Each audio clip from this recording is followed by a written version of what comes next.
Hi, everyone. My name is Samuel Chong. I'm a resident of Los Angeles and a certified court interpreter and a Chinese translator.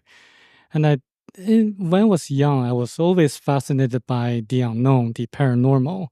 I wanted to find out the reasons behind, like so many people disappearance in the Bermuda Triangle and who built the Great Pyramid.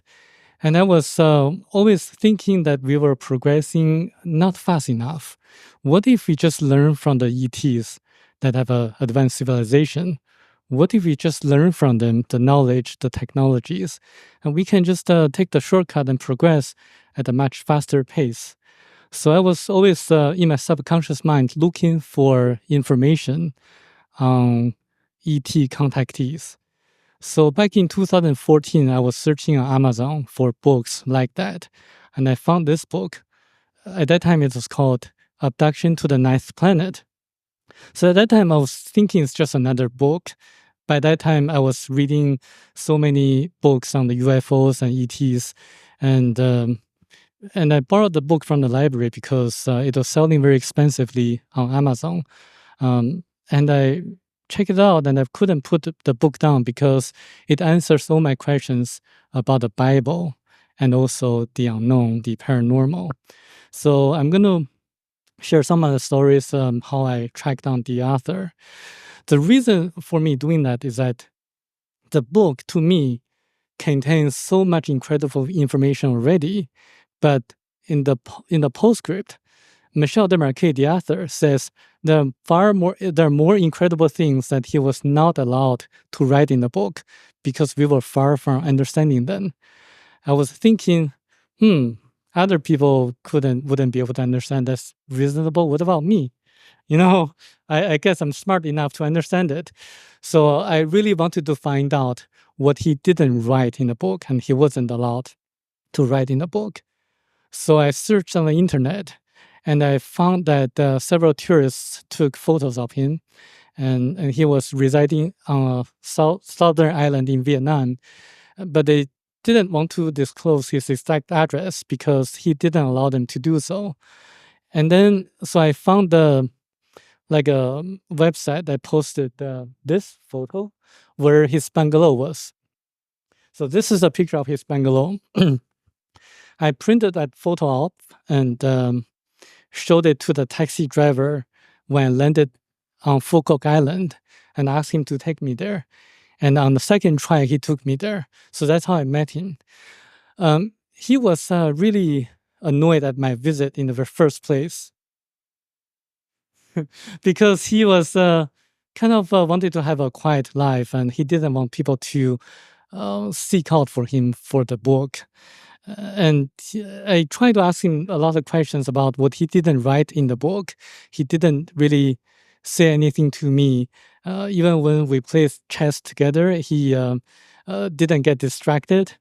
But on the third day, he showed me a contract saying that he wanted me to follow up with a Chinese publisher who paid him $2,000. And so I gladly took on the job because I thought if I did him a favor, he probably would do the same thing to me by telling me what he knew about didn't write in the book. So I followed up with the publisher, and they decided not to publish the book because of Chinese censorship. They were hoping that the government would loosen up their control on the media, but instead they tightened it up. So they gave up the idea of having the book published. So I had to find a different publisher, and after a few tries, I got a book published in China and Taiwan, and it became a bestseller in both countries. Before that happened, he asked me to visit him the second time, which I did. So that the photo on the left was when he was when I visited him the second time back in 2018, just 4 months before he passed away. He said he was going to live a long life for saying like 105 years old or so, but he died 4 months later. But fortunately, he told me what he didn't write in the book, and I'll be giving you some clues about it afterwards. Michel Desmarquet is a Frenchman. He was born in Normandy. He later moved to Australia in Keynes. I visited where he lived like just a few weeks ago and saw his old house, and he didn't have any neighbors.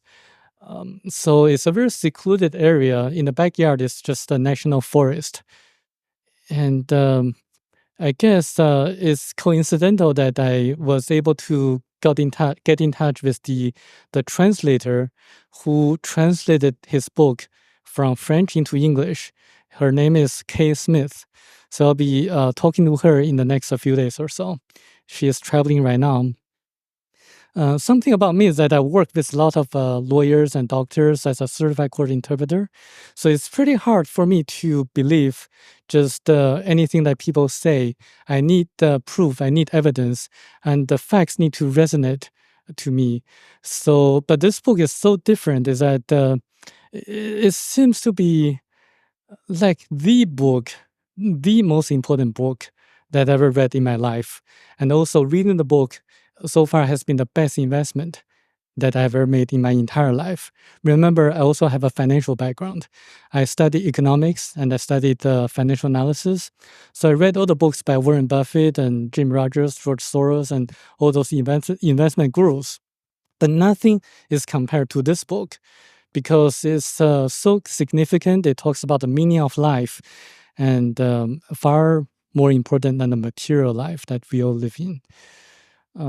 Michel Desmarquet is a farmer. He didn't have a lot of education, and he didn't know how to type.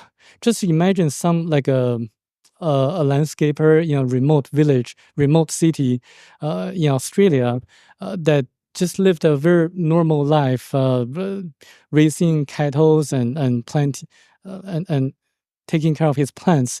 He didn't read a lot of books on the esoteric subject. So I don't think he would have known so much information that he wrote about in this book. This is the photo that I took back in March 2016 when I first met him. I don't know if it's a coincidence. See my shirt, it has a bat. And so it came from, I don't know if it has anything to do with what the Chinese government claims that the coronavirus came from a bat. That's not true. It didn't come from a bat. I know that because I translated some of the works by some of the Chinese whistleblowers, which I'll be talking about later. So this is the golden planet, Thiaoouba, and its people. And the photo that I show here is the picture that Michel Desmarquet asked someone to draw, the picture of Tao, the main character in his book. Tao comes from Thiaoouba, category 9 planet, the highest category in the universe. So according to Michel Desmarquet and the Thiaoubans, there are a total of 9 different levels or categories of planet. And Earth is a category 1 planet. So we are living on the lowest category of planets in our galaxy or the universe. But nothing is to be ashamed of ourselves. We are just like elementary school students learning the basics, and they are just like professors guiding us and mentoring us. And they have all the abilities to do miraculous things, like Jesus did in the Bible, like in the past, as described in the Bible. So they are able to levitate. They're able to materialize objects, and they look forever young. They live forever. They can regenerate their body tissues and organs. They are always happy and highly spiritual. And when Michel Desmarquet was with them, he felt great compassion and love with this group of people. The Golden Planet is the name comes from Michel's impression when he was on their spacecraft, approaching the planet, where he saw a golden mist surrounding the planet. Everything seemed to be so beautiful and so perfect, just like a paradise. So it's a perfect planet and perfect world to live in. And Michel Desmarquet, after he came back, he didn't really want to remain on Earth. He was always hoping to go back to the planet, hoping Tao and her people to take him away. That's his hope. And I think he fulfilled his wish by by dying and moving on to the next ladder. So the book talks about the purpose of life. So, when I was young, I was always looking to earn money, to gain a lot of uh, material, material objects like books and gold and silver and things like that. I wanted to become a doctor because back 20 years ago, medical doctors earned a lot of money in the U.S. I wanted to become a fund manager because that way I can play the stock market and to earn money the easy way. But then I realized now that the Federal Reserve System is not what people normally think about. It's actually a private organization. They have private shareholders. So no matter how much you can earn from the financial markets, they can always print more money. So I gave that plan up. So I began to do something more significant, more meaningful. So the purpose of life is to use our free will to develop our spirituality. So we exist physically for the sole purpose of developing spiritually. And this theme is not new to a lot of you here because you have been enlightened, but not to the people that I encounter in my professional life. The lawyers and the doctors, they have different goals and purposes in their life. So I'm trying to find ways to make them understand that the purpose of life is to use it as a way to learn different lessons, spiritual lessons, and to respond to the challenges so that you can really take away what you have learned so far to your astral body and to your next life when you reincarnate. Talking about reincarnation, so I guess I don't need to talk a lot about the evidence to you guys here because you know about this, but to a lot of the unenlightened people, I have to mention about the works of Dr. Michael Newton and Brian Weiss. Their works, research is done on past life regression and also hypnosis. And also, for those of you who want to convey the messages to the non-believers, you can also mention the works by medical doctors of Dr. Ian Stevenson, and also stories of the families of the 9/11 terrorist attack victims, because some of the children remember what happened on 9/11, what happened when they were firefighters. So a lot of people ask me if they can go to Thiaoouba, a planet that seems to them as a paradise. I say to them that you have to elevate your mind, you have to elevate yourself spiritually, so that when you reincarnate, you can move on to a higher category of planet. So we don't necessarily have to be stuck here on Earth.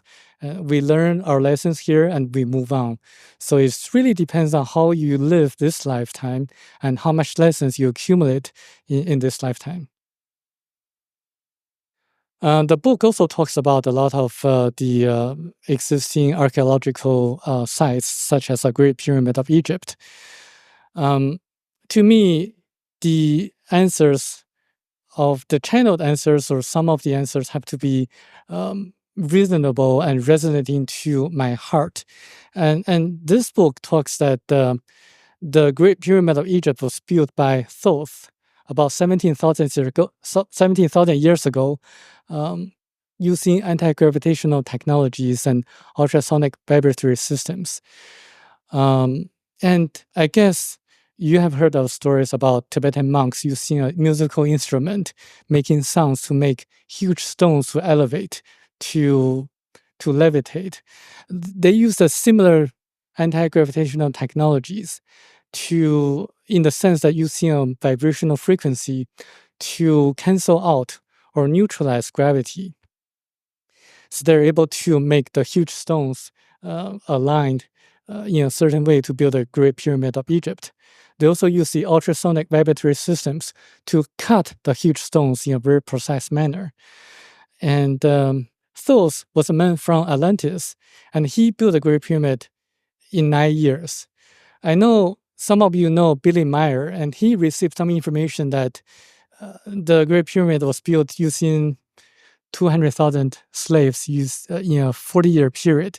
To me, Thiaoouba prophecy is more reasonable and more resonating to my mind. And the Great Pyramid captures cosmic rays, forces, and energies, and as well as terrestrial energies. There are a lot of modern scientific studies on the pyramid structure, showing that it does have this kind of function and utilization of doing so. But it's also a communication center that enabled telepathic communication with other planets and other worlds in the universe. So it's more like this drawing shows that the energy is projected from the top of the pyramid to the sky, so that it's like a signal or reception amplifier, so that the user of the Great Pyramid can communicate with ETs on other planets. And they also used the pyramid to make rain, and by putting like a plate made of a silver alloy. And studies done by University of Reading in the UK show that they can actually project what they call the orgone energy to make rain by ionizing the sky, the clouds. And I think it's pretty beneficial if we have if we are able to commercialize this technology. And I think a lot of you have heard of DARPA's efforts in moderating or maybe using climate as a weapon. And I think they probably used similar technologies or theories to do so. The Bermuda Triangle is also a fascinating topic when I was young. Back when I was in elementary and middle school, I studied and read books in Chinese of Nostradamus. A lot of people say that he predicted that the world was going to end in July 1999. So I was thinking about going to the Bermuda Triangle in June 1999, just to enter into a different world before the end was about to end. That's my childhood fantasy. Indeed, the Bermuda Triangle is a portal or warp to a parallel universe, according to Michel Desmarquet, according to his friends Tao from the planet Thiaoouba. And it actually explains a lot of missing 411 cases by David Paulides. So the picture shows the map that David Paulides made, documenting where the people got missing in the national parks in the US and Canada. You can see the clusters, and those are probably the portals of the parallel universes. Remember, the portals are always moving, and they're frequently in high altitudes. And it also explains that the cases of Charles Ashmore and Oliver Lurch. In the beginning of the book, Michel Desmarquet describes how it was like for him and Tao to enter into a parallel universe. In a parallel universe, time stops, and people there don't feel any pain or hunger or thirst. So it's a very unique, a very strange place to be in. And they also saw like monsters or like savages trying to kill them, in which Tao used her weapon to demobilize them.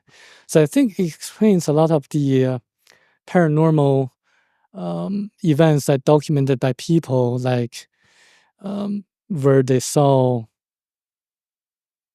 savages or Bigfoots or something like that coming in out of nowhere. It could be the case. It's just a conjecture. So Tao told Michel Desmarquet about a case in the 1800s in which a young man living in a small village in the East Coast, trying to get some water from a well in his backyard when it was snowing, and he disappeared.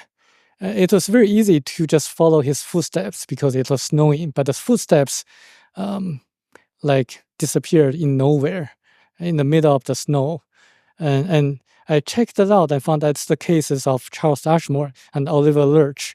And if you're interested, you can search for the two names and find out that it's exactly as what Michel Desmarquet described in his book.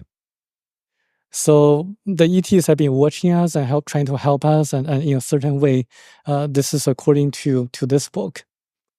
Another important topic is the aura, the human energy field. To the scientifically minded people, I talk about the human energy field because it sounds better to them, more scientific. I found out that the human energy field, the auras, they can foretell physical illness.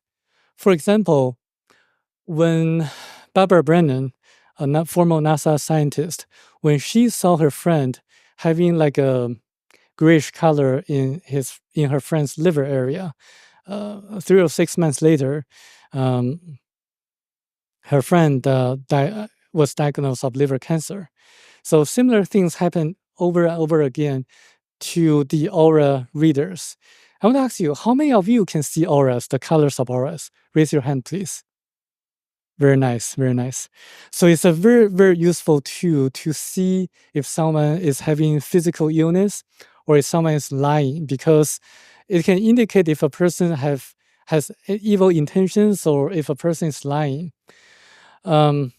There's a friend of mine who told me that she was able to see auras when she was a high school student, and she cried when she saw a very handsome young man in her high school running for office for student leadership, and she noticed that he was lying, and she cried because she had high expectations.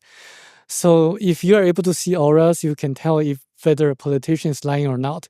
This is why I'm so much interested in developing an aura camera in which you don't have to put your hand on a sensor.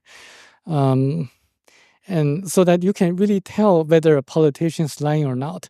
You can make better choices between the candidates.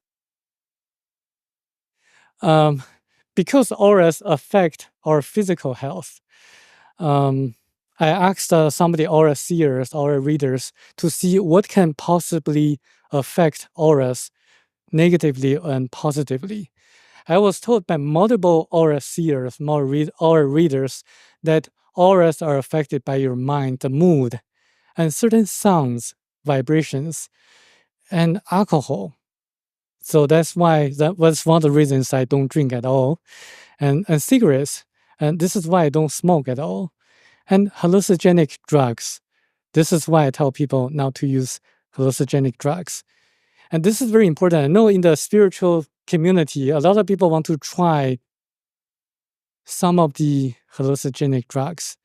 Of course, you have your free will, but this book tells you. And also, I encourage you to read the book before trying that again. Because what happens is that it brings you into a false like imagination, a false scenario, a paradigm in which that may not necessarily be the true astral world that you really want to get into. But this is just according to the book. You have your own belief and opinion, and I really respect what you do. For people who want to look into more auras, I would recommend the books by Barbara Brennan, Hands of Light, and also Judith Collins, The Human Aura. I was kind of interested in the interpretations of the auras too. So I read a lot of some of the things that people talk about, such as green indicates nature and healing, and red indicates certain aspects. But according to Judith Collins, an aura reader in Australia, in Sydney, Australia, who I visited like a few weeks ago, it is not that simple.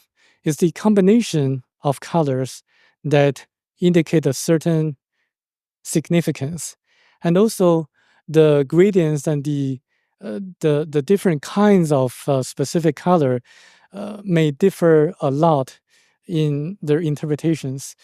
So this book is highly recommended, and she was a highly sought aura reader back in the 90s before she decided not to become a public person anymore.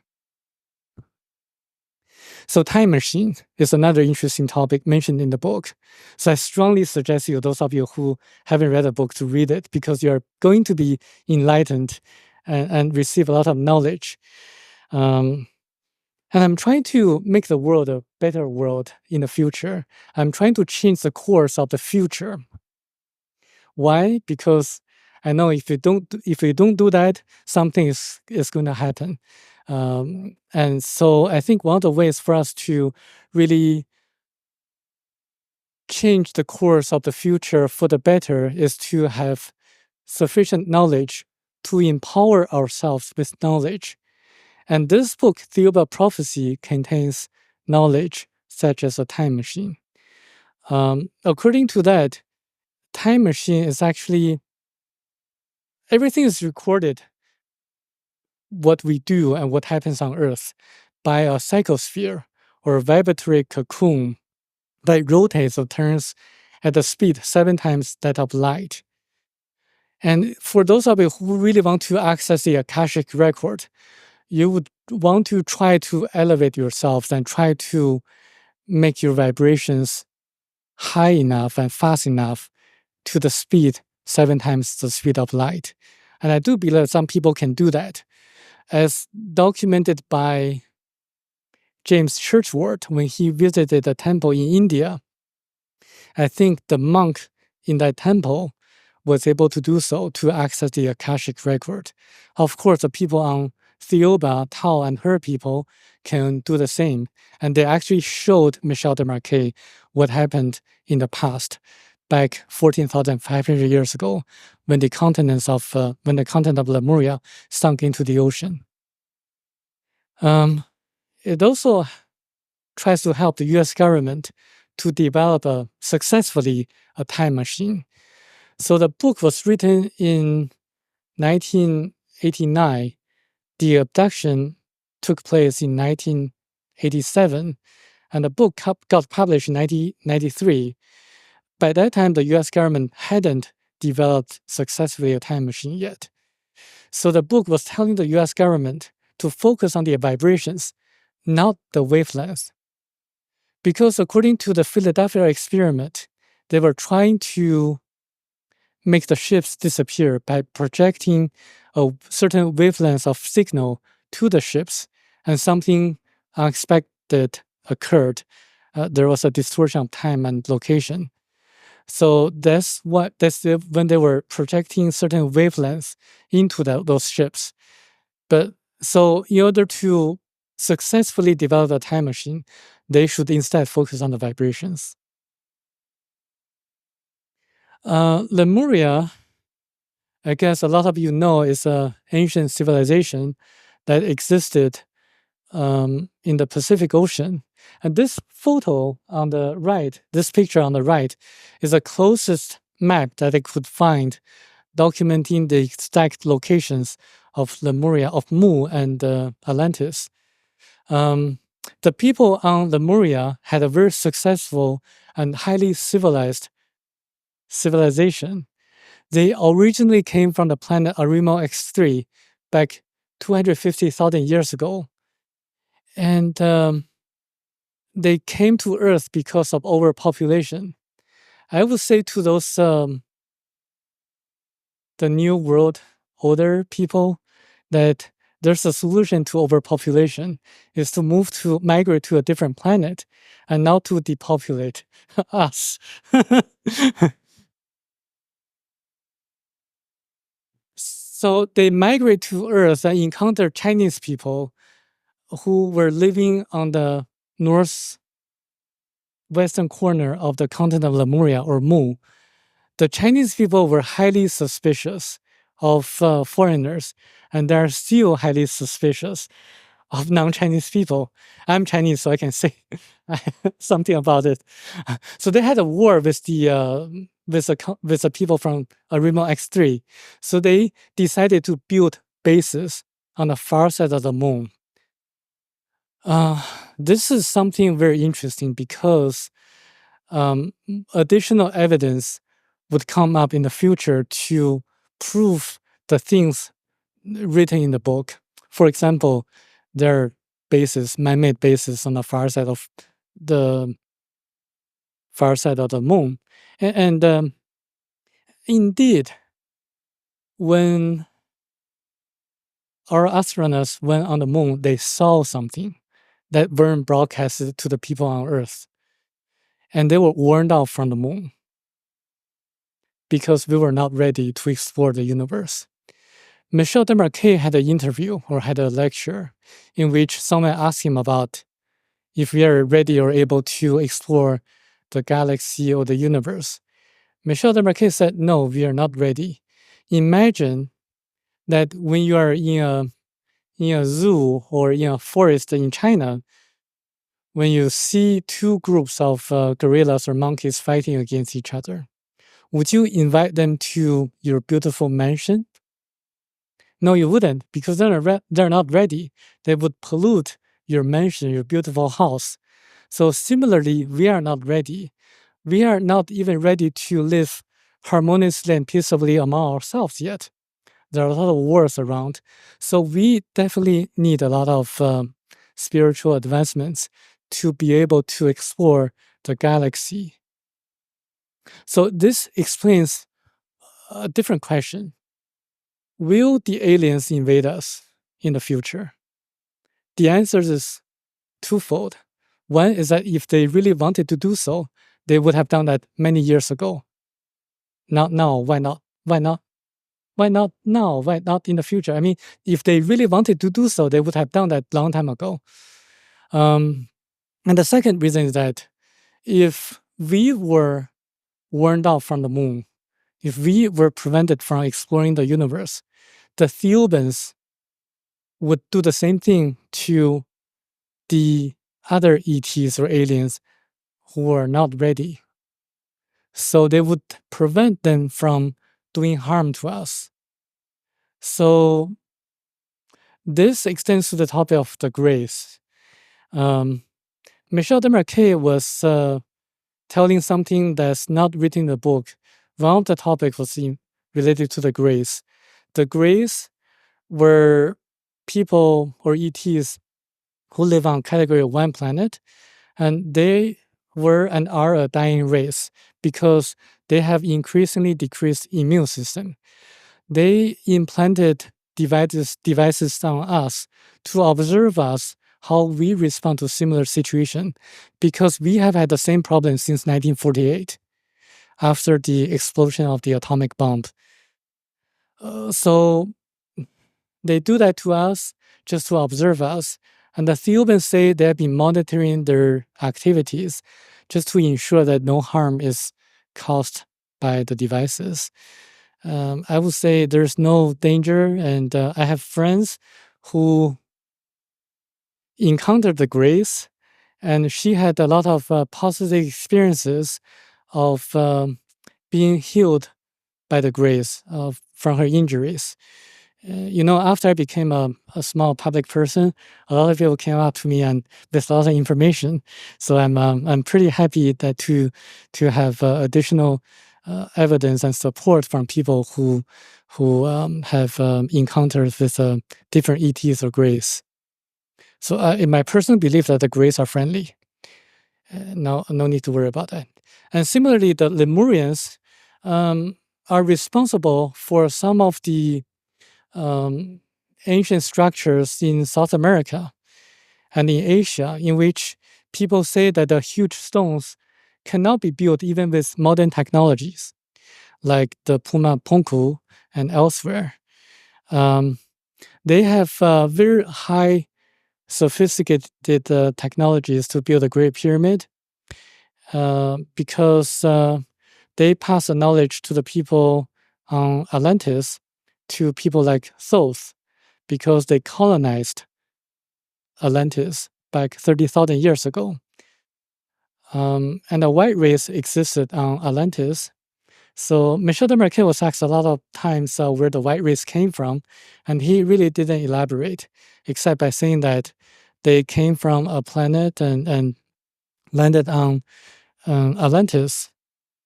And I guess one of the themes in the book is that we should really elevate ourselves so that we can become and to have a civilization similar to those existed on Lemuria, on Mu, because no money did not exist on Lemuria.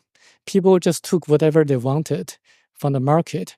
No one took advantage of each other, and they were living very harmoniously and very harmoniously and very lovingly, compassionately. So Easter Island is another place I visited and mentioned in the book. It's part of Lemuria, which sunk into the ocean 14,500 years ago. So this book is very specific to the year and location, and people can really look it up. And it's very unfortunate that when I visited Easter Island, people on the planet on the island had no knowledge about their ancient past. I guess it's understandable, and trying to promote the information that they had a very glorious past, because the Lemurians are the Polynesians today who live on the Pacific Islands. So the book really caused me a lot of emotional disturbance, especially when it talks about Jesus Christ and the Bible. I was born in China, and to me, the Bible was just a science fiction. I visited the church and attended a lot of the fellowships, but I mostly for my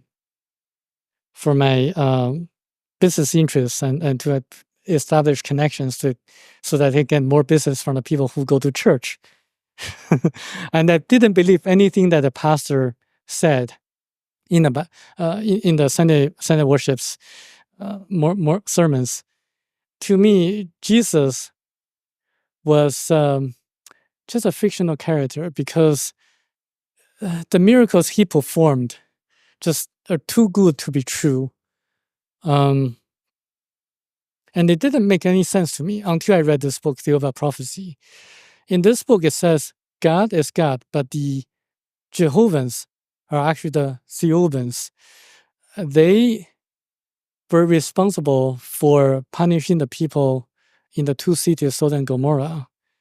They were responsible for leading Moses out of Egypt and parting the Sea of Reeds using their force field.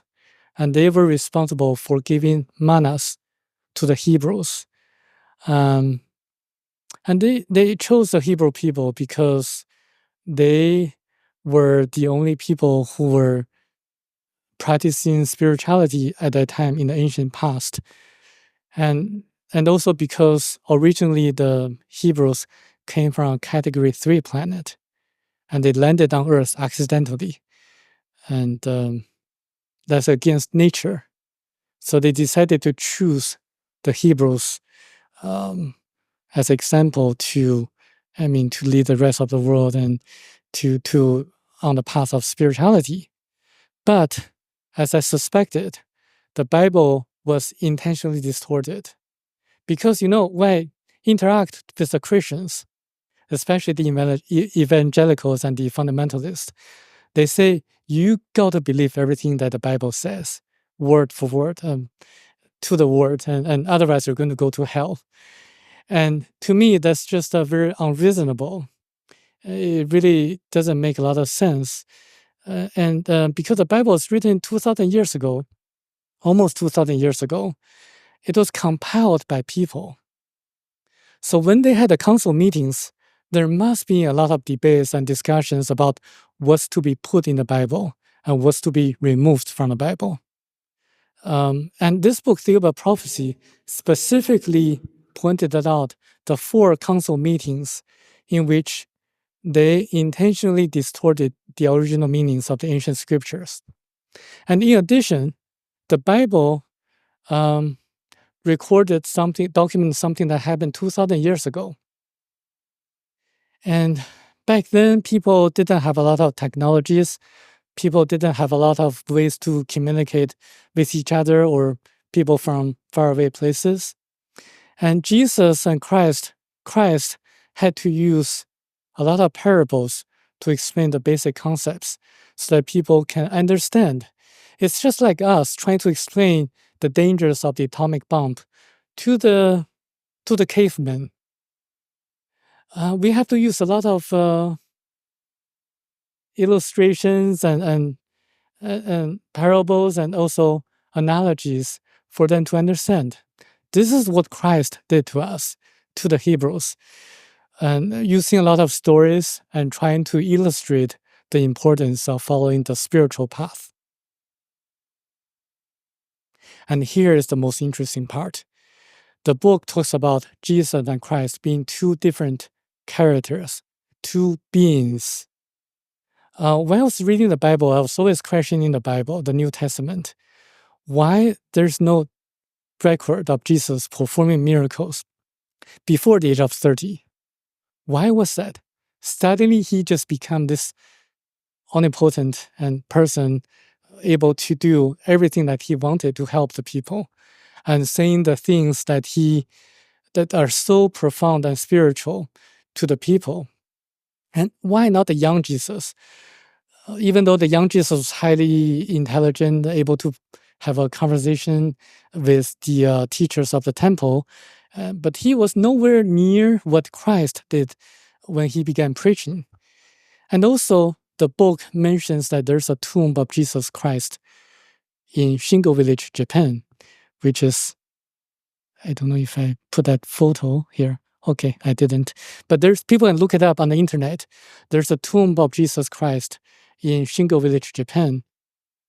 You know, Japanese people are honest and they don't just make things up. And I really respect that. They keep a lot of very accurate records. You know, Chinese people, they sometimes make things up, and the Chinese government has a lot of misinformation, and especially don't believe the statistics of the Chinese government. I tell one thing, the Chinese population, the population in China, is not 1.4 billion. It's less than 1 billion.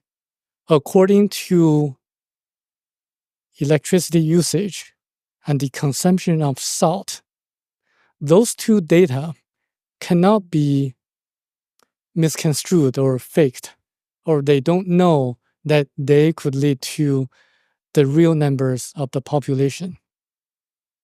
So they didn't fake those numbers. So from those two numbers, we can tell that the real number of population in China is less than 1 billion. And adding the people who died in the pandemic is probably even less than that number. Okay, so another thing about the Bible is that Christ never called his mother woman when he began preaching. I'm a Chinese translator, and I know that in all the languages in the world, because of the special relationship between a mother and a son, not a single language in the world in which someone would call his mother woman. But Christ did. That says something, that Jesus and Christ are two different beings. So this book explains the whole story of how they did it. A lot of the accounts in the New Testament in the Bible are true and correct, but there are some things that they didn't know how to explain in the Bible.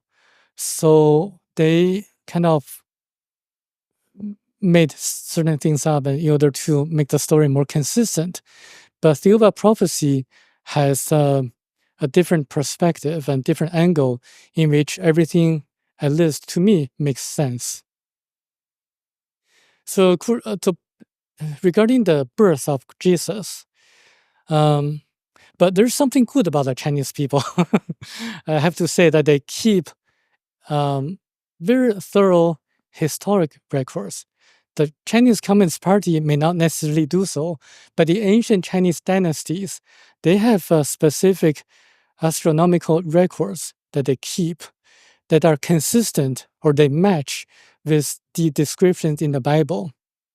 So they had a count of a star or a comet that lasted for 70 days that matches with the description of the Bible, the Star of Bethlehem. And based on Chinese astronomical records, that day, the birth of Jesus was March 9th, 5 BC. People can look it up, and a lot of accounts say that Jesus was actually born in probably 2 BC, 3 BC, or from 3 BC to 5 BC. So this actually matches people's theories. And regarding the birth of Jesus, there's another story I'd like to share with you. You know, Michel de Marquet talks about astrology. And indeed, astrology works to a certain extent because the locations or the positions of planets affect the electrons that we are affected by. Because we not only have our physical body, we also have our astral body, as mentioned in the book Thiaoouba Prophecy. So the astral body is actually composed of electrons, and the locations of the planets do affect the electrons with their magnetic forces, electromagnetic forces. So there's a astrologer in Los Angeles who is famous for his accurate prediction of the earthquakes in Los Angeles, and also some of the other predictions that he made, and accurate analysis of people's personalities. And I gave him my birth date and time, and he did a very accurate reading on myself. So he spoke of an account in which he received a very mysterious phone call. The voice, the sound of the phone call sounded robotic. The sound was distorted by machine. And the person on the other side of the phone asked him to do a chart of March 28th, 28 AD, the year 28, 5:40 a.m. And the place is Bethlehem, Israel. So he did a chart, and this is the chart that he did. And according to him, this is the perfect human being or perfect person, spiritual and practical, and just a perfect human being, like almost a Christ-like chart, birth chart. A lot of the astrologers complain that the birth charts of Jesus are nowhere near the person, the saint-like person that he was in the ancient times, in the past. But this chart is consistent to what Christ was like. And I think this matches the account of Thiaoouba Prophecy, in which Christ came later, after Jesus went to India and died in Japan. So the basic story is that Jesus, born out of Virgin Mary, couldn't perform miracles. He was highly intelligent, highly spiritual, and he went to India and died in Japan. So there's a tomb of Jesus Christ in Japan. Christ was actually an ET who came into the body made by the Thiaoubans that looked like the body of Jesus. So that people believed that he was Jesus, but he began preaching and died on a cross and resurrected 3 days after. And his main mission was to preach about the importance of spirituality and also love. And also, there's reincarnation. But the concept of reincarnation was removed by the Catholic Church in the later years. According to the Chinese astronomical records, there was an eclipse that lasted 3 hours from noon to 3 p.m. on March 31st, AD 31, the year AD 31. And that matches the descriptions in the Bible when Jesus was crucified. So the Chinese ancient records can pinpoint the specific date of the crucifixion and the resurrection of Christ, because on April 3rd, AD 31, it says in the Chinese historical records, there was a halo around the sun with colorful composition. So it's good to be a Chinese reader, right? To be able to read Chinese. The book mentions about ET interventions. Now, a lot of people want the Thiaoubans to help us to appear in front of the White House or to help us directly. But one of the themes in the book is that God helps those who help themselves, and they are forbidden to serve the meal on a plate. So if you are really expecting them to help us directly, I think we have to help ourselves first before they come into the picture. They intervened in the ancient past when Enoch was taken away by God.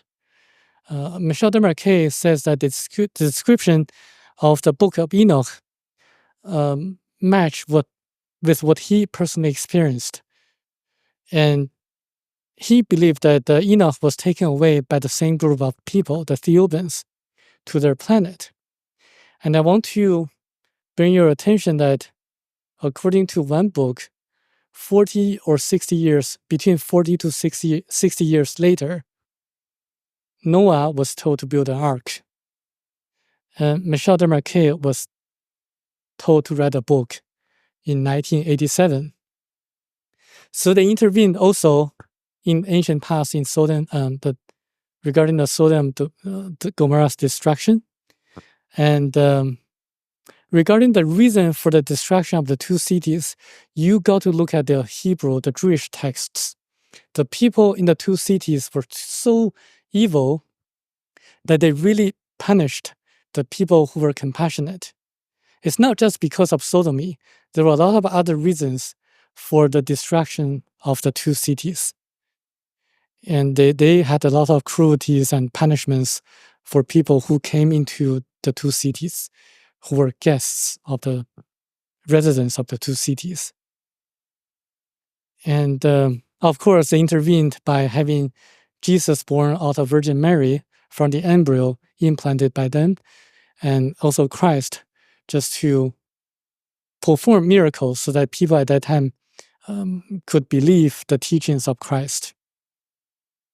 The reason for them to doing that is that people on earth are skeptical. They don't believe anyone's teachings unless they can do something extraordinary. So they have to have Christ to come into the picture to make people believe the teachings of Christ.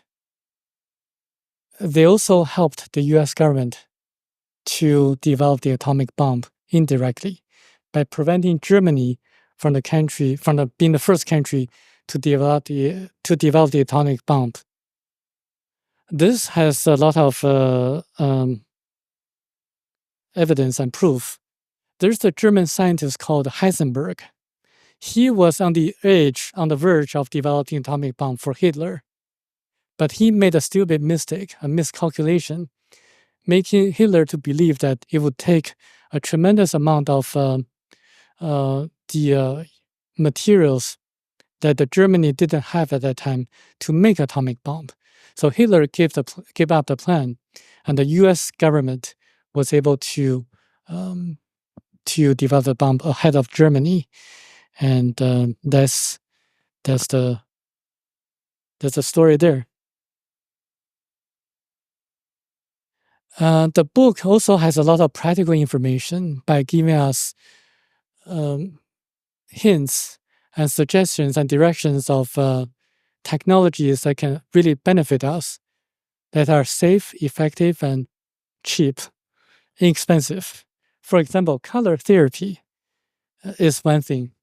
So in the 1920s, there was a person called Darius Dina, who wrote a book called Let There Be Light. He talks about all the diseases and symptoms that can be actually healed and cured by different colors of lights. You may want to check this book out. And he was kind of cracked down by the FDA at that time, and a lot of his documents and materials were seized by the government agents. And because they were kind of Um, now to the interest of the special interest group of big pharmas. So this is why we need to have knowledge. If we know how to be able to respond to certain challenges, whether it's diseases or relationship issues, we will be able to do that ourselves and not to rely on the big corporations like big pharmaceutical companies. One of the evidence and the pointers that the book talks about is the antibacterial, antiviral effect of yellow light and blue light. When Michel Desmarquet entered into their spacecraft, they disinfected him using yellow light and blue light.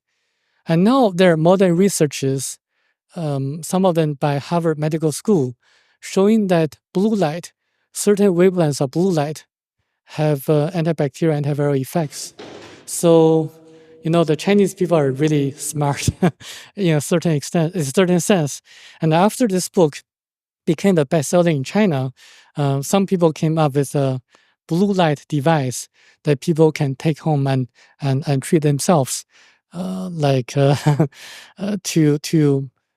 and also studies have shown that blue light lowers blood pressure and has a lot of other beneficial effects. The other technology is the anti-gravitational technology, and I think it's pretty easy, and some people have done that already.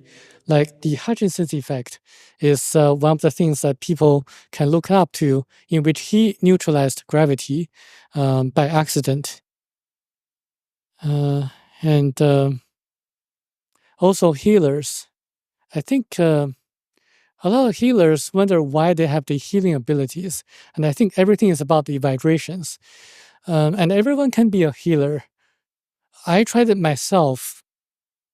The way to do it is to calm your mind and to meditate so that your brainwave becomes like the lower frequency wave, the alpha wave or something like that. And you can, at that moment of time, you use your intention or you concentrate your mind to your purpose of doing so. For example, just a few weeks ago, when I was going back to China, a friend of mine, she has some kind of coughing issues. When she coughs, she has this kind of pain near her rib, and I put my hand near her rib and meditated for about 15 minutes. And when she coughs again, she no longer felt the pain. So I think everyone can become a healer. Also, the water molecules can be split by breaking the covalent bond between oxygen and hydrogen if you just find the correct vibrational frequency. And I think Stanley Meyer did that in the 1970s by by his invention, the car that ran on water. And I think that's something that people can look it up. And if you can split the water molecules, you can also join the oxygen and hydrogen atoms to make water molecules. This is what Michel Desmarquet saw on Thiaoouba. Water just came out from the air, and they did that. They have this kind of technology to do so. And in order to explore the universe, you have to have antimatter guns, because when you're traveling at a fast speed, you have to prevent the space dusts and small like asteroids to hit the spaceship. So you have to have that ready. So specific verifiable facts that made me really believe in the accounts of Michel Desmarquet not only include the tomb of Jesus. This is a picture that I was talking about in Shingo Village, Japan, that people can still visit. And people there, they sing a song that sounded like ancient Hebrew language. And people there have different customs that are so unique to the nearby villages. And there's still a mystery to the local Japanese people. And also it includes Project Westford, in which in the 1960s, the US government sent hundreds of millions of needles into space. Michel Desmarquet asked the people on Thiaoouba, Um, when I write this book, and have you ever considered no one is going to believe me? And they told him, talk about the hundreds of millions of needles that are sent into space that were unsuccessful. They were directly involved in preventing the needles to be released into space. So the book also talks about what Earth looked like in a million years ago. So when it gives a description, it talks about at that time Australia was like this and that. At that time, the Africa was remaining where it is now, but there are also other changes of the locations of the continents. Antarctica was connected to Australia, and it had a mild climate like what southern Russia has today. So the book considers plate tectonics, the drifting and shifting of continents over time. I wouldn't see that the farmer or landscaper like Michel Demarquet would have thought about when he wrote this book, if it were not true. It also talks about life on Mars. Back 1.35 million years ago, when the yellow race and black race of people came from a different planet called Bacratini, they explored our solar system and they saw people on Mars. They were highly spiritual but didn't have a lot of resources and technology, so they decided to move on to Earth, where they had plenty of resources and to live there. Another verifiable fact, specific verifiable fact, is the fact that there is a pattern that 9 planets revolve around a star, like our solar system. And I think a few years ago, astronomers discovered that there's another solar system out there in which 9 planets revolve around a star. I think they're going to discover more solar systems like that. And also ghosts. Explains why so many people are able to see ghosts. And ghosts are actually electrons. 19% of the electrons from our astral body when we die that remain in nature until they're recycled by nature or when we reincarnate. The other 81% of the electrons will go to our higher self after 3 days. I think I mentioned in the interview that the 3-day period is a very interesting phenomenon. Not only did Christ resurrect after 3 days, the Tibetan people in their ancient culture, they did not touch the corpse of the dead for 3 days. So this is just their custom. So I guess there's a logic and reason behind it. The title of the book is Thiaoouba Prophecy, but this is not really a book about prophecy. It's a book of warnings. And this is the purpose of Michel Demarquet being instructed to write a book. It talks about the dangers on earth: money, politicians, journalists and drugs, and religions. So people know about the danger of money. So we are influenced by media, and the media has to really create or spread sensational news in order to make money. And the big pharmaceutical companies also need to make money for their shareholders. So they have to suppress certain ways to cure certain diseases. Politicians have a lot of ego and they only care about themselves, their re-elections or elections. And journalists, there are like a few journalists that are true to their career and create positive momentum.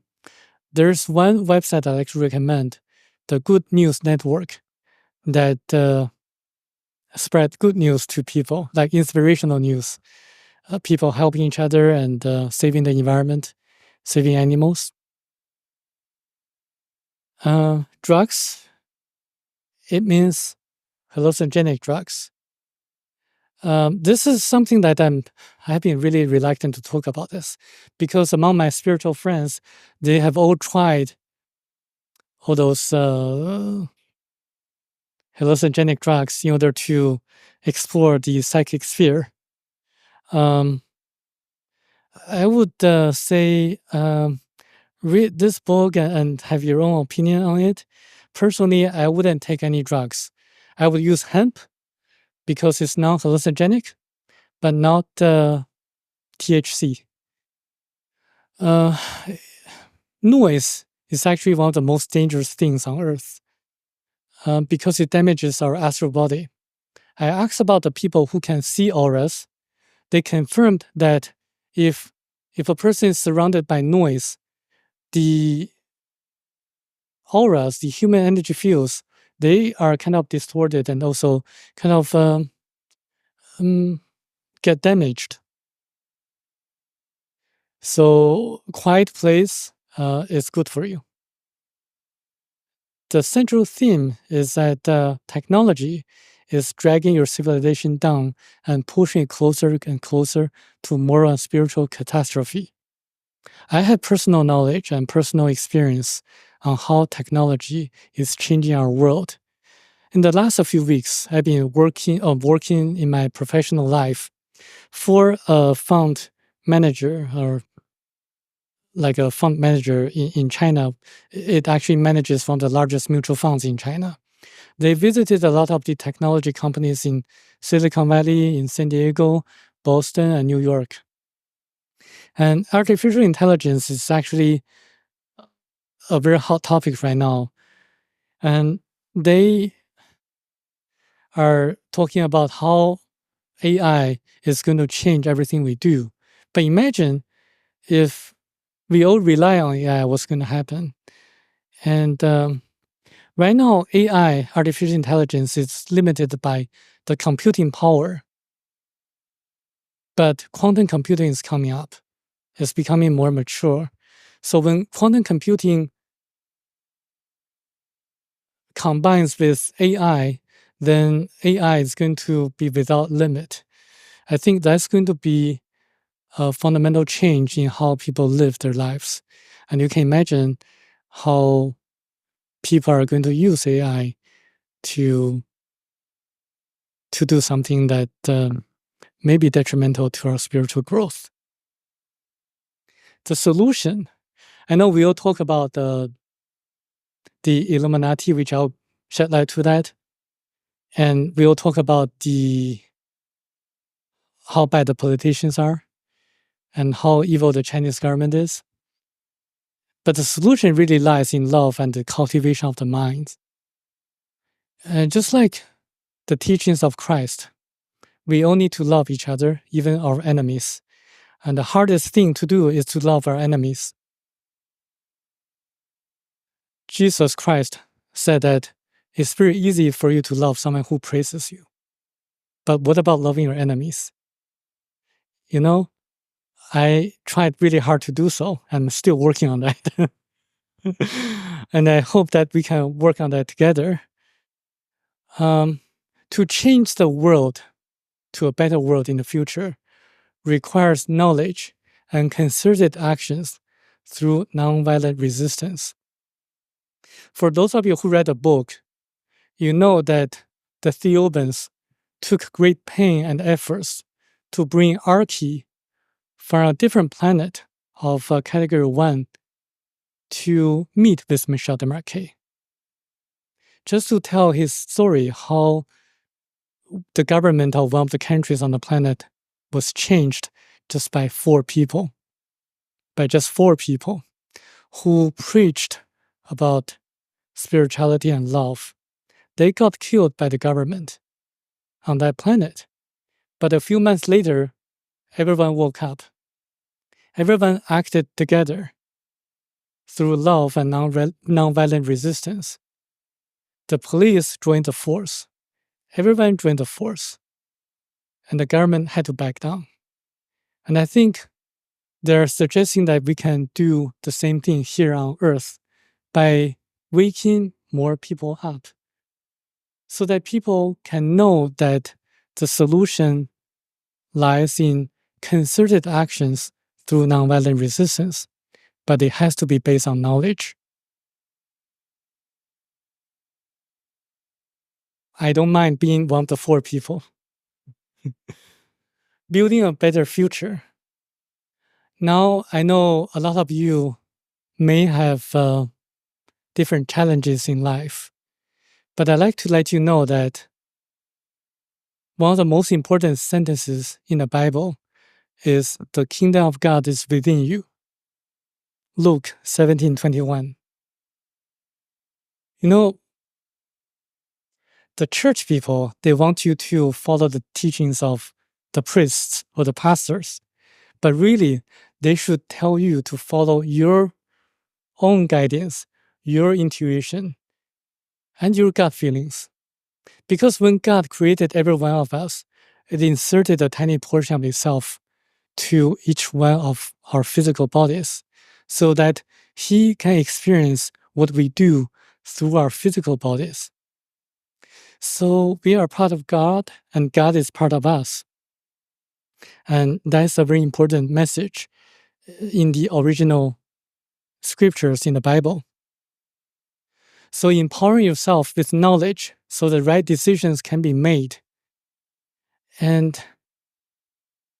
if you know the root causes of different diseases, you will know how to respond when you get the diseases. So I think knowledge is probably one of the most important things you need to have to respond to the upcoming challenges. And once you have the knowledge, you're able to influence others around you. And through our collective consciousness, we can change the entire world for the better. Now, for some of the scientifically minded people, and they don't necessarily know that they need to follow their mind or their heart. It is true that we get ideas from meditation and from sleep, as mentioned in the book. And I have found that to be beneficial to me personally. When I encounter certain challenges, when I want to make certain decisions, I always try to meditate and to let our intuition to guide me. And I would encourage you to do the same. One of the things I like to warn you beforehand is that because I have a financial background, I know that there may be a economic downturn in the next few months or so, or financial crisis for that matter. The reasons being that whenever the Federal Reserve raises interest rates consecutively in a short period of time, there has always been a financial crisis. And also, nowadays, the federal government gave a lot of money to the people during the pandemic, and the people have used up most of the money, so they don't have a lot of savings anymore. It always breaks my heart to see a lot of the servers, waitresses, they have little savings in their bank accounts. And I think empowering them with knowledge is what we need to do so that they know how to be able to live a more financially sustainable life.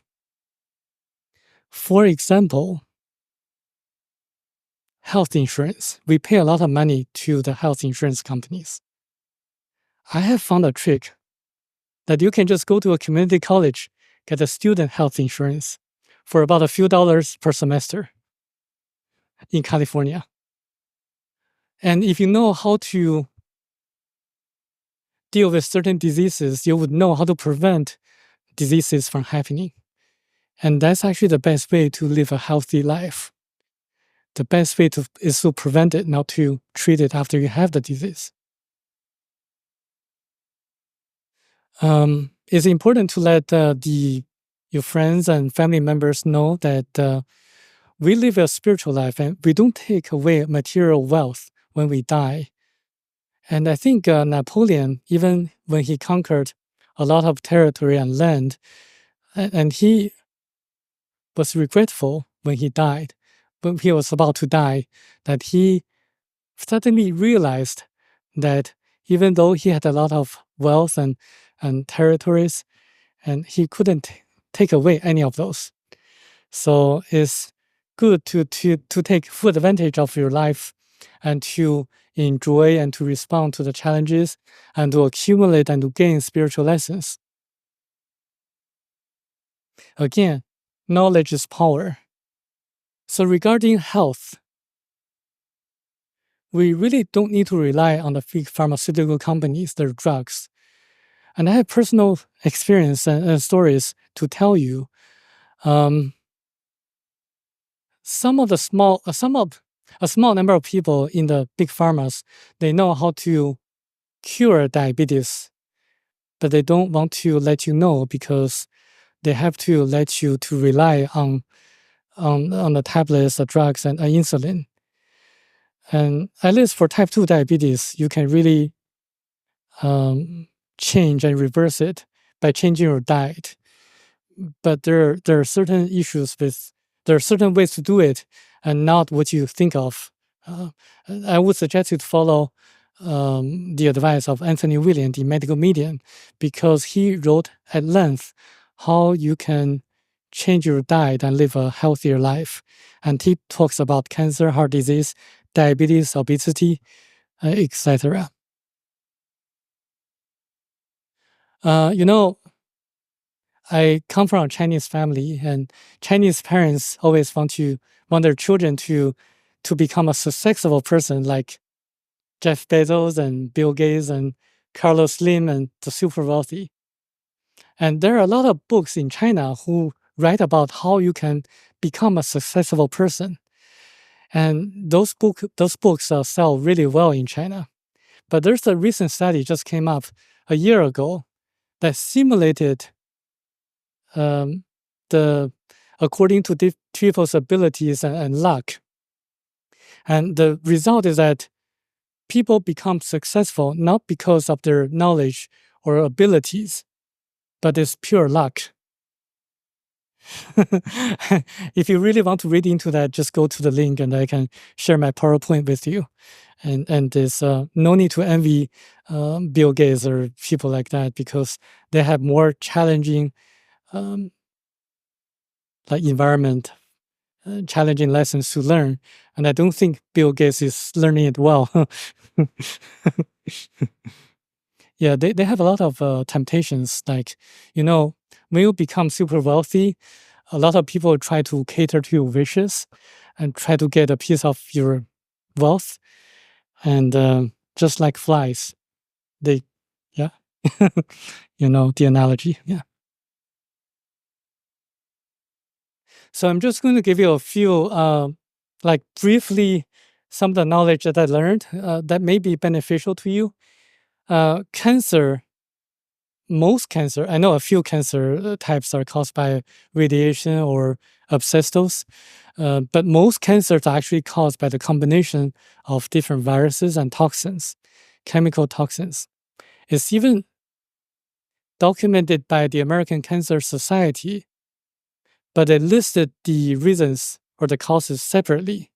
It's a combination of the two through a very complicated biological reaction that cause malignant tumors. That's why for some people who never smoke, they get lung cancer. For some people who smoke in their entire life, they don't get lung cancer. It's the combination of the two. Oh, by the way, if you really want to quit smoking, Anthony William has a solution. One is to really, when you really want to smoke, go outside and walk. Never remain in the room to smoke, because part of the reason that you really want to smoke is because that you need oxygen. And also try to put chocolates into the cigarette cases so that the nicotine can permeate into the chocolate. So when you want to smoke, eat the chocolate, and then gradually reduce the dosage, the amount of chocolate that you eat, and that way gradually you can quit smoking. For heart diseases, people say that heart diseases are caused by cholesterol.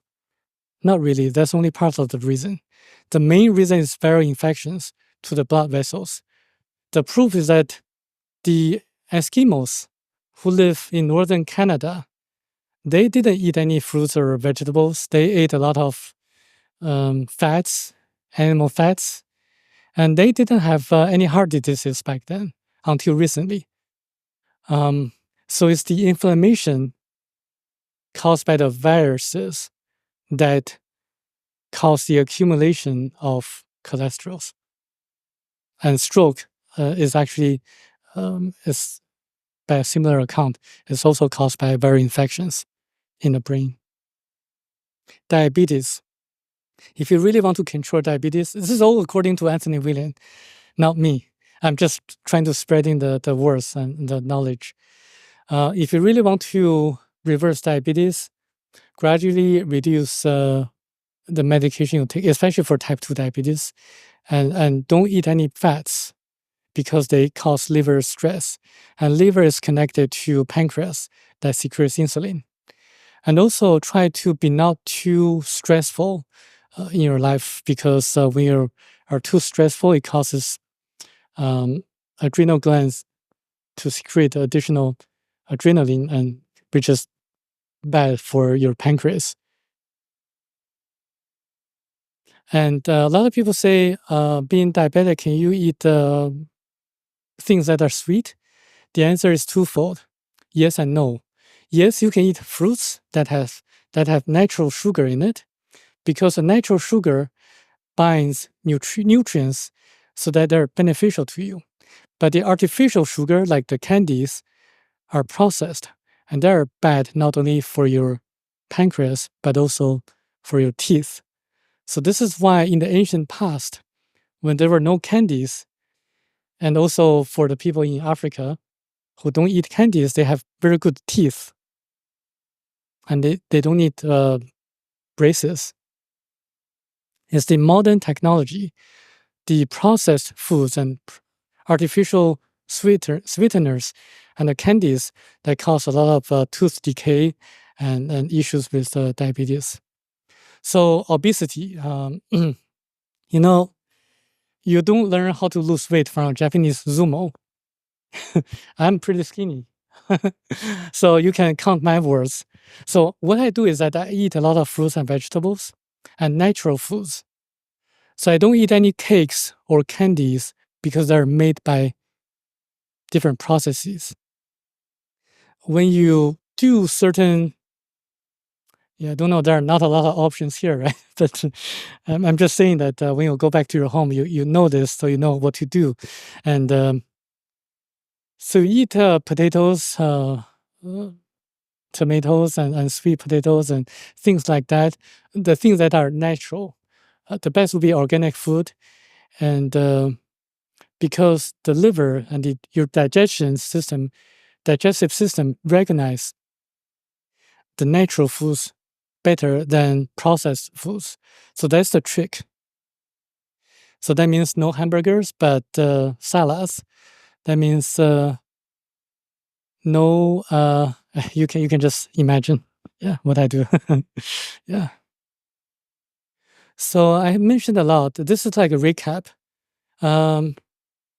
Yellow light and blue light, they can disinfect, and pink color and weakens muscle strength.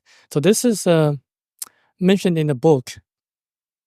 And I know that there is a football coach in the University of Iowa who knew this, and he painted the locker rooms of the visiting teams into pink color. And he never lost a home game. And different colors have different effects on people. Like red agitates people, and if you're really in a low mood, you want to wear red and be in a room of red color. If you really want people to be non-violent, use pink color and blue color. So this is why some of the jails painted their walls into blue color and some of them to green color. And Green color also help with migraines. And there are a lot of scientific studies on that too. So for those of you who want to access the Akashic record, try to increase your vibration at 7 times the speed of light. Yes. And also the book mentions about sex. So sex actually improves the health of true lovers. So sex is actually an energy exchange between the two people. We have chakras. So by having sex, the two chakras get connected, and there is an energy exchange, a power exchange that's going to be extremely beneficial and will make people look younger. But that only happens to people who are truly in love, not forced actions.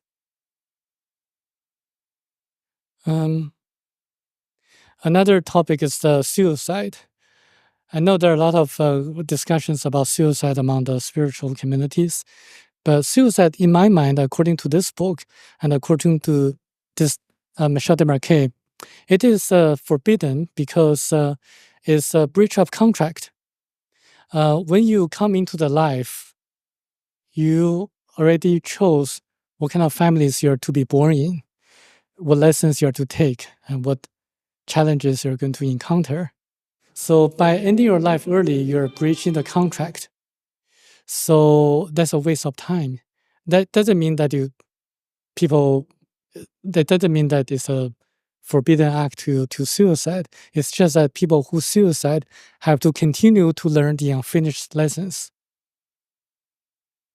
So using the color therapy and the effects of colors, I've been trying to develop vibrational color clothing.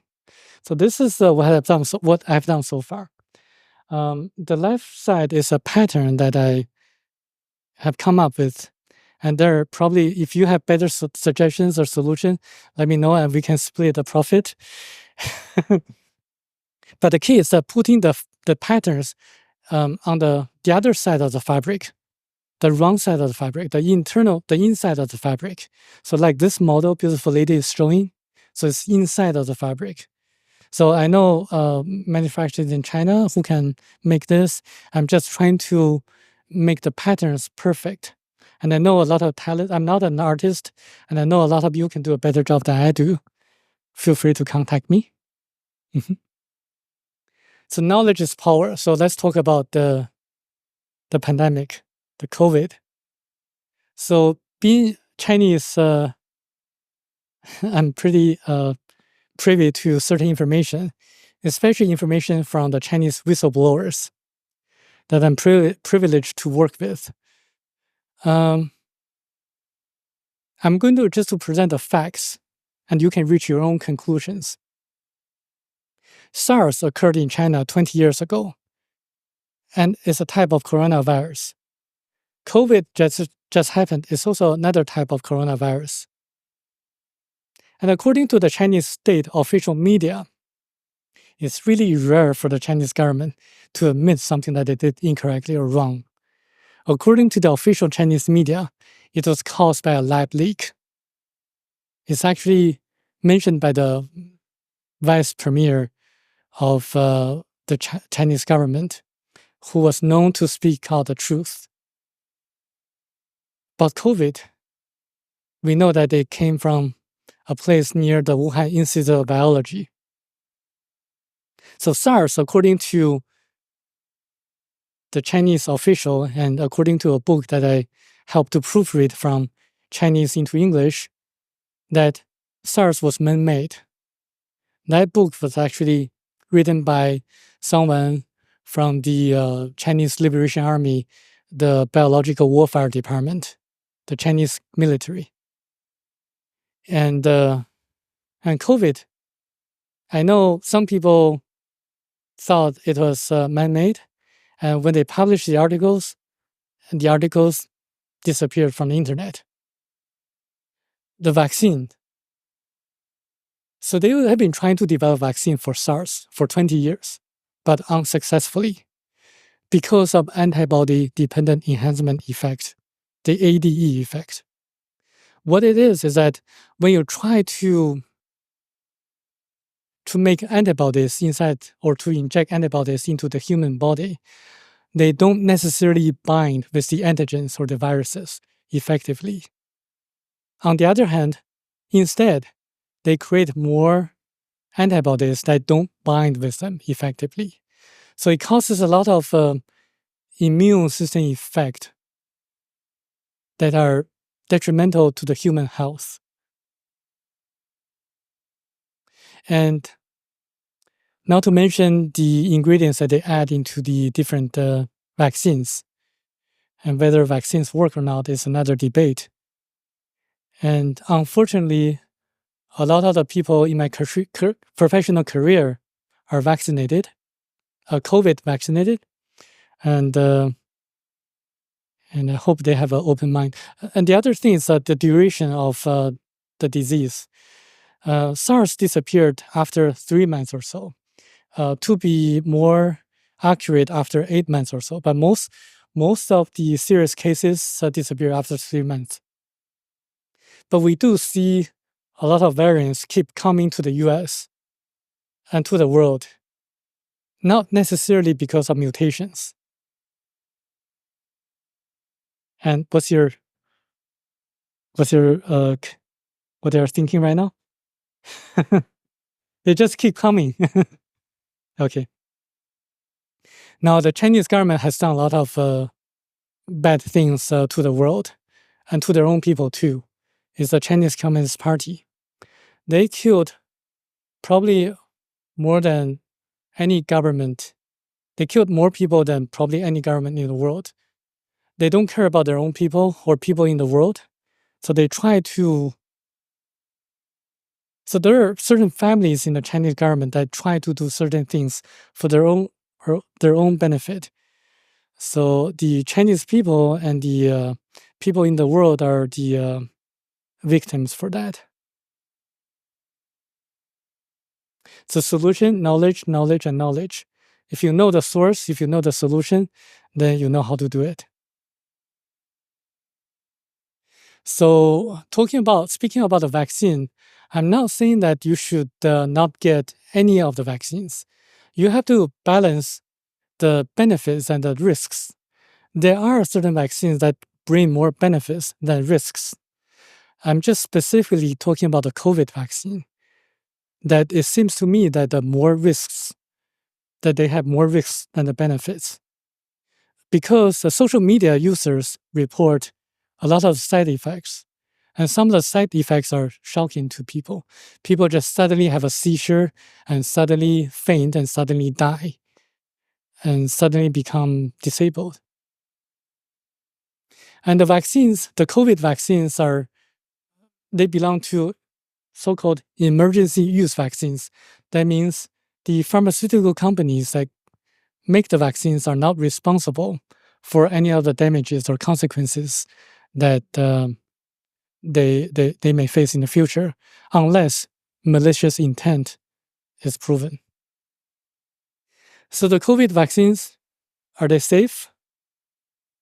I don't know. Are they effective? No, because when people got the vaccines and they get infected again and again, and some people try to talk themselves out by saying that they have lesser symptoms, and I think it's good to think that way, but they should look at the facts. How to detox? For those of you who got the COVID vaccines, not to be too worried about it. I'm just going to give you a few of the ways to detox. Living water. Water can be a very good carrier for positive energy or healing energy. So fruit juices, vegetable juices like celery juice, and sun-charged water are living water.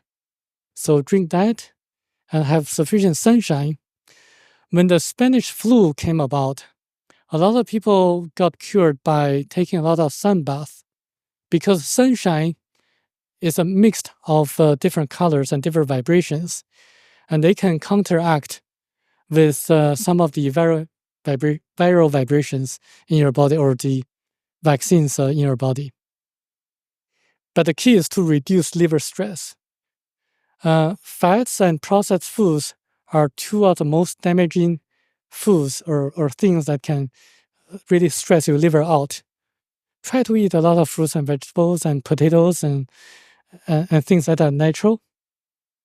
And also incorporate heavy metal detox. If they can detox you from heavy metals, they definitely can detox you from the ingredients in the COVID vaccines. Spirulina, barley grass juice powder, cilantro, wild blueberries, Atlantic dulse.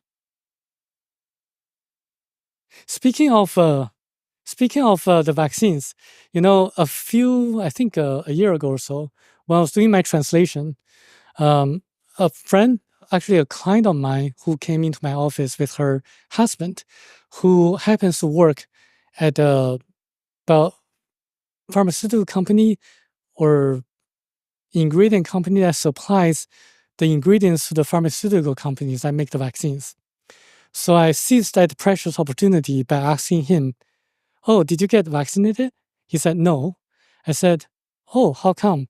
He said, "If you know what we supply to the vaccine makers, you wouldn't want to be vaccinated either."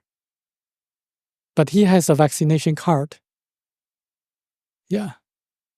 And I asked him again, I asked him an additional follow-up question. Compared to the three different vaccines, Johnson & Johnson, Moderna, and Pfizer, which one is the most damaging to the human body, according to your knowledge? He says, Moderna is the most damaging one, and the second would be Pfizer, and the least damaging would be Johnson & Johnson. So that's his response. So knowledge is power. I know, a lot of people talk about the Illuminati. I learn from the best and try to know everything there is to know. So this is my motto in life. This book that I accidentally stumbled upon is a book written by the highest chair of the secret society that was founded in Germany. The title of the book is 334,000th Lies. If you look at the title, you can look at the other side of the title, which is the truth of 666,000th. Yeah. So it's the truth of the devil, the truth of the evil. The word Illuminati is never mentioned in the book, but I know it talks about the Illuminati and his initiation process. How he was seduced by a German college girl into the secret lodge. They call them lodge, the lodge. And then he raised up the ladder. He raised up from the ladder and became the chair. And he talks about all the ancient knowledge and the special form of astrology and the psychic powers that the high degree members have in order to influence how people think. In other words, they talked at length how they do mind control. The astrology that they talked about is a special form in which they can calculate the positions of the planet at a given moment very quickly and effectively.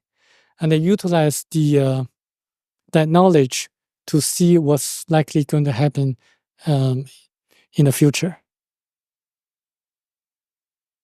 They can also materialize objects, and they can do a lot of the miracles performed by Christ. And they're headquartered in New York and Germany. And the reason for him to disclose everything is that his philosophy before 2001 was that the lodge, the Illuminati, was to coexist with the rest of the world, having a symbiosis relationship. But there was a new, younger person who had more psychic powers and who had a very evil mind like the Antichrist-minded person, trying to overtake him. And he wanted everyone to know about the secrets of the lodge, the Illuminati, so that the organization can be broken from within, and people would have the knowledge and to fight against it through collective actions, collective consciousness. And he himself realized at the end of the book, everything is about love, because he journeyed into the astral world. Unfortunately, he disappeared in the summer of 2001. And remember what happened afterwards, like 3 months after? 9/11. And since then, there are more wars in the world than ever.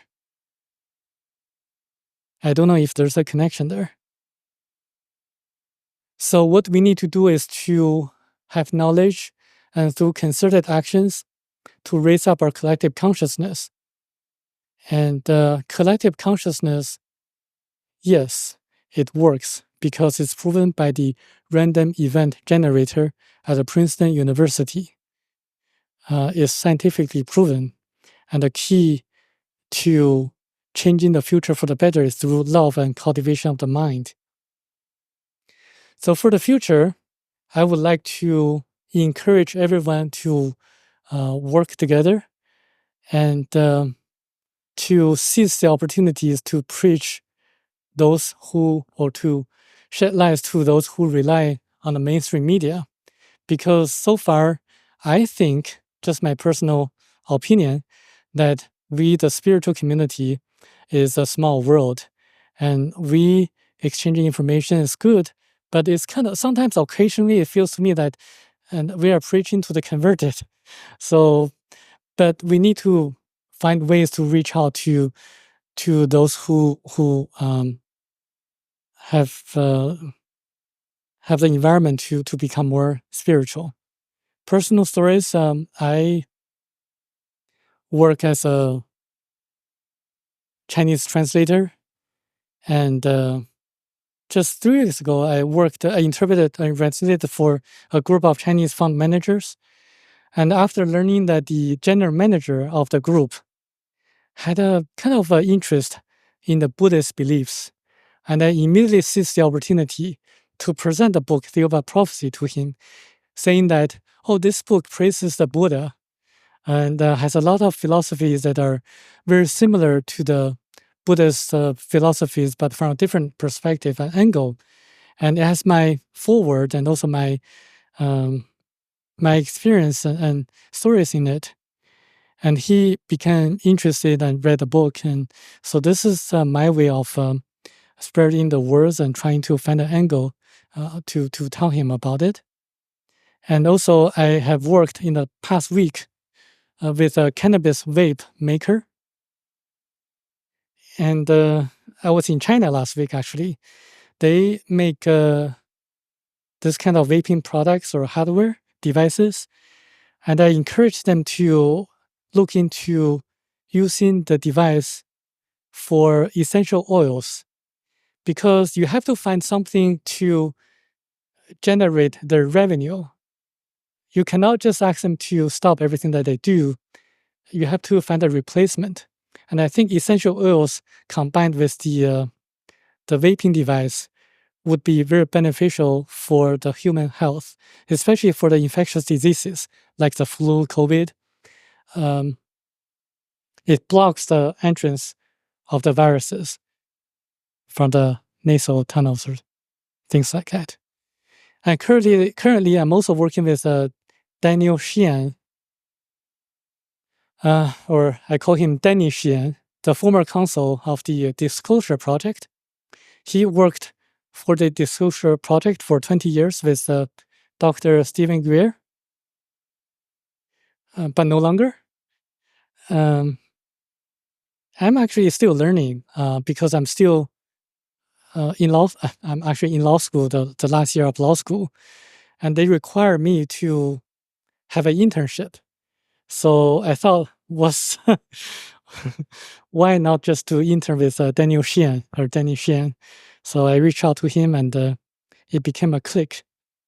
And I'm going to be working him to make sure that the mainstream population knows, that the government knows about the UAPs and the UFOs, and also find out the implications to like the religious organizations, the business communities, and the politicians when there's a confirmation of extraterrestrial life. So I encourage you to join me. And this is my website.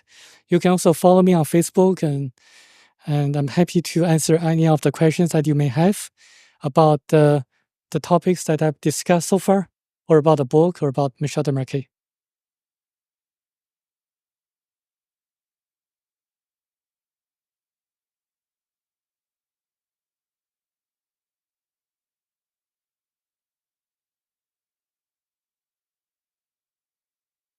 Let's keep it going. Thank you so much. That was incredible. Thank you. You're a wealth of knowledge, and I appreciate your passion. And you're clearly on the mission. Does anybody have any questions for him? Anyone? Yeah.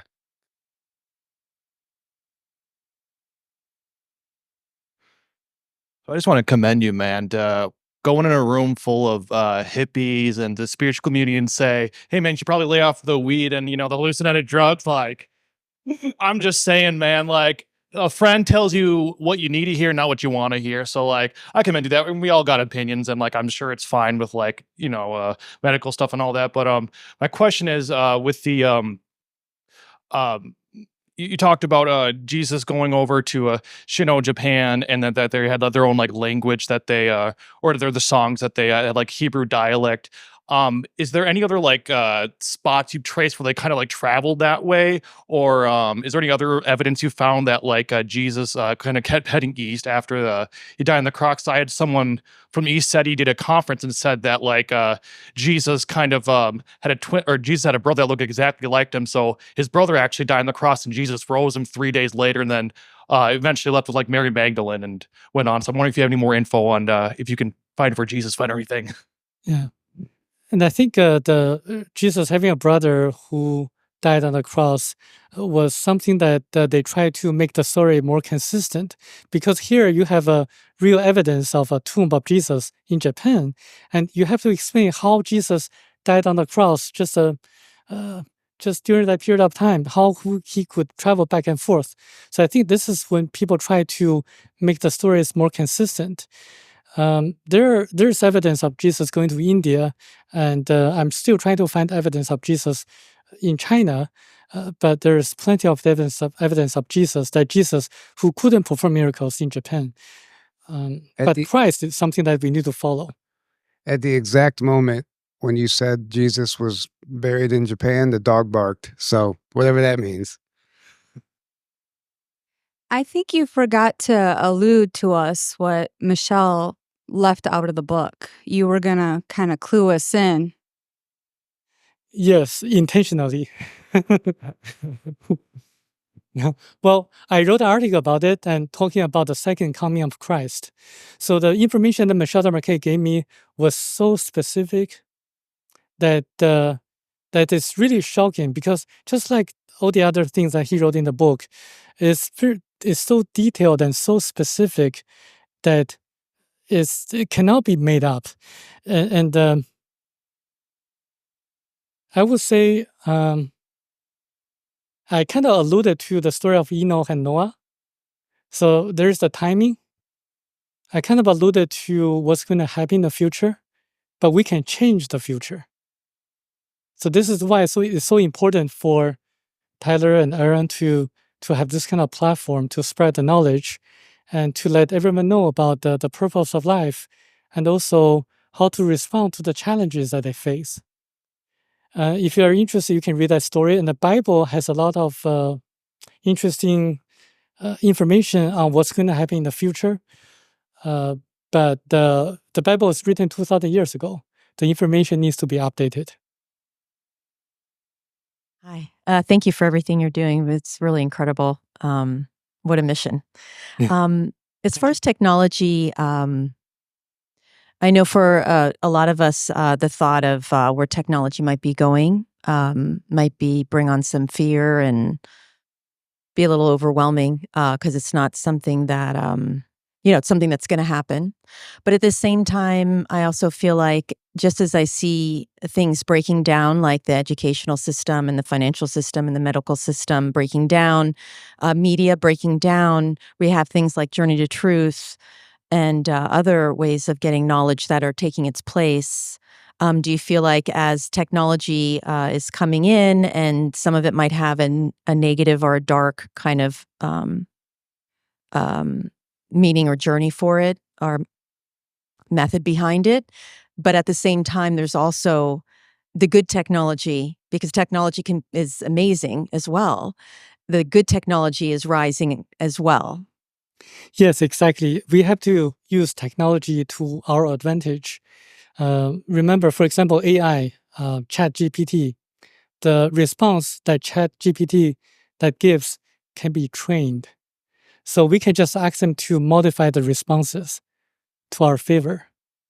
And you can, for example, it's a secret that what I do with that. But for example, just using analogy, you can actually train the answer that they give regarding the cures of certain diseases by saying this cures a disease, modify your answer. We have evidence this cures a disease, modify your answer. You can repeat asking to modify their answer. So the data can be trained to our favor. So this is one way we can really use the technology to our advantage. And also I'm trying to develop this color therapy clothing and also trying to develop Aura camera. And I think that's still a lot of work to do, a long way to go. Thank you. Thank you so much for sharing your knowledge. Considering the financial problems that are pending or getting worse in the United States, does it make any sense to leave money in stocks and bonds or the stock market?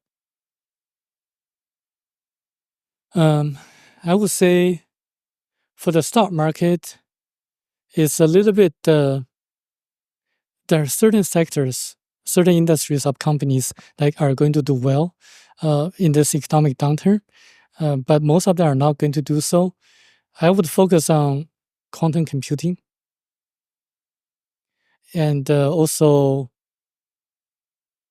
quantum computing, and also